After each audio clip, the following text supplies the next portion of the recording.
పల్నాడు జిల్లా నరసరావుపేట శాసనసభ్యులు ఎమ్మెల్యే చదలవాడ అరవింద్ బాబు గారి చేతుల మీదుగా పెన్షన్ పంపిణీ కార్యక్రమం.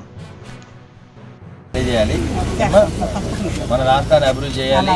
రాష్ట్రంలో ఉన్న ప్రజలందరూ కూడా, వృద్ధులు, వికలాంగులు అందరూ కూడా బాగుండాలి. అందుకోసం ఇస్తున్నారు ఏమ్మా. మరి ఆయన కృతజ్ఞత తెలియజేద్దామా బాబు గారికి?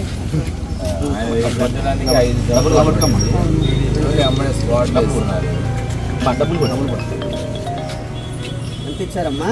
7,000 ఇచ్చారు. పంచుకుంటాను. కానీ చంద్రబాబు నాయుడు అట్లా కాదు. ముఖ్యమంత్రి అయిన తర్వాత మీ అందరినీ కాపాడటానికి, మీ అందరికి అండగా ఉండడానికి ఈ నెల 4,000 రూపాయలు పెంచారు. 3,000 4,000 అయింది. మిగతా 3 నెలల్లో కూడా 1,000 కల్పిస్తున్నారు మాట ఇచ్చారు. అంటే 7,000 ఇస్తున్నారు. అర్థమైందా? ఎవరికి కృతజ్ఞతలు తెలియజేయాలి? చెప్పు, దండం పెట్టి చెప్పు.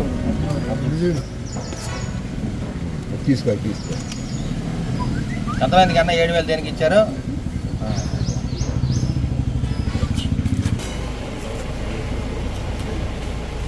₹3,000 పెంచింది, 1,000 వృద్ధులకి. అదేవిధంగా 3 నెలలు పెంచిన వాళ్ళు ₹1,000 తగ్గించారు కాబట్టి ఆ 3,000 కలిపి 7,000 ఇస్తున్నాం. అర్థమైందా? ఇవన్నీ బాబు గారి దగ్గర ఉండి ఇస్తున్నారు మన ముఖ్యమంత్రి చంద్రబాబు నాయుడు గారు. ప్రతి నెల ఇదే విధంగా ఇస్తారు. మీరందరూ కూడా 4,000 ఇస్తున్నాం. అదేవిధంగా ఈ 3 నెలల్లో కూడా ₹1,000 తగ్గించారు కాబట్టి ఆ 3,000 కూడా కలిపి 7,000 ఇస్తున్నాం. మరి బాబు గారికి మనం కృతజ్ఞతగా ఉండాలా లేదా? పేదలకు సహాయం చేద్దామని ఆయన వచ్చారు. బాబు గారికి దండం పెట్టి నమస్కారాలు తెలియజేద్దాం.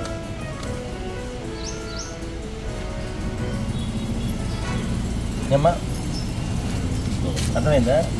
దీని కళ్ళలో 3,000 చేశారు. మనం అట్లా కాదు, ₹1,000 ఒకసారి పెంచారు. పాత బకాయి కూడా మనమే మీకు సహాయం చేయడానికి చంద్రబాబు నాయుడు గారు, మన ముఖ్యమంత్రి గారు మీకు అండగా ఉన్నారు. ఆయన గుర్తుపెట్టుకోండి. ఆయనకి నమస్కారం చేయాలి. మన రాష్ట్రాన్ని అభివృద్ధి చేయాలి. రాష్ట్రంలో ఉన్న ప్రజలందరూ కూడా, వృద్ధులు, వికలాంగులు అందరూ కూడా బాగుండాలి. అందుకోసం ఇస్తున్నారు ఏమ్మా. మరి ఆయన కృతజ్ఞత తెలియజేద్దామా బాబు గారికి?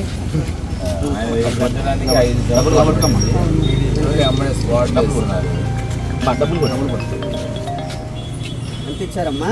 7,000 ఇచ్చారు. పంచుకుంటాను. కానీ చంద్రబాబు నాయుడు అట్లా కాదు. ముఖ్యమంత్రి అయిన తర్వాత మీ అందరినీ కాపాడటానికి, మీ అందరికి అండగా ఉండడానికి ఈ నెల 4,000 రూపాయలు పెంచారు. 3,000 4,000 అయింది. మిగతా 3 నెలల్లో కూడా 1,000 కల్పిస్తున్నారు మాట ఇచ్చారు. అంటే 7,000 ఇస్తున్నారు. అర్థమైందా? ఎవరికి కృతజ్ఞతలు తెలియజేయాలి? చెప్పు, దండం పెట్టి చెప్పు.